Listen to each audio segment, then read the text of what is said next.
Hello friends, जदि आपण जड़े चाषी होइतिबे ताले कृषक ओडिशा पोर्टाल रे जदि आपण पंजीकरण करिनथिबे ताले कौन कौन असुविधा हेबो मु आपण मानकु कहूची।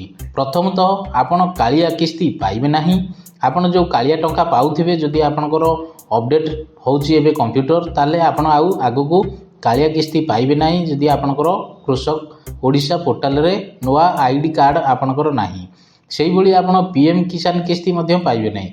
जदि पीएम किसान किस्ती जो 2000 टंका आसुची ताहा मध्य आपण पाइबे नाही जदि आपणकर कृषक ओडिशा पोर्टाल रे आपण रजिस्ट्रेशन करिनथिबे। मंडी रे धान देई पारिबे नाही। आपण जो मंडी रे धान दउछंती से जो आईडी दरकार आपण कृषक ओडिशा पोर्टाल रे रजिस्ट्रेशन करथिले से आईडी ग्रहणीय हेबो, नचेत आपण मंडी रे धान देई पारिबे नाही। से भली सार बिहन सोसाइटी रु नै पारिबे नाही। आपण जो सार बिहन सब्सिडी रे जो मिलुची ताहाको मध्य आपण नै पारिबे नाही। कौनसी प्रकार स्कीम आपण पाई परिबे नाही। 5 नंबर कथा होची आपण कौनसी प्रकार स्कीम मध्य चाषी द्वारा उपकृत होउथिबा जे कौनसी स्कीम रे आपण उपलब्ध होई परिबे नाही। से भली 6 नंबर पॉइंट होची जदि आपनकर फार्मर आईडी अछि ता अकामी होई जिवो। अकामी होई जिवो जदि आपण कृषक ओडिशा पोर्टल रे नुवा रजिस्ट्रेशन करू नाहती ताले पुराना आईडी नंबर गुडिको मध्य अकामी होची ताहा आपनकर अकामी होई जिवो। से भली 7 रे कौनसी प्रकार कृषि जंत्रपाति किनी परिबे नाही।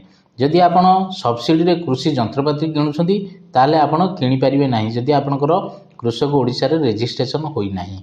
से भली आपण फार्म पंड बा ट्यूबवेल करि परिबे नाही। आपण जमी रे पोखरी खनन बा नलकूप खनन करी आपण चाष करि परिबे नाही बा आपनको सब्सिडी मिलिबो नाही जदि आपनकर फार्मर रजिस्ट्रेशन नंबर नाही। सेही भली बात्या बन्या भली प्राकृतिक विपर्यय हेले सरकारी सहायता पाई परिबे नाही। सेही भली नुआ कृषि भित्तिक योजना रु बाद पड़िबे। जदि आपण नुआ कृषि कार्य कोन करूछंती बा कृषि भित्तिक योजना कोन सरकार आगु को करूछंती ताहातेरे आपण मध्य अंतर्भुक्त होई परिबे नाही। कृषक ओडिशा पोर्टल रे निश्चित भाव रे रजिस्ट्रेशन करंतु एवं आपण सरकारंकर सबु सहायता सहयोग पांतु। आपण माने एही भली वीडियो देखिबा पई आम चैनल को सब्सक्राइब करंतु।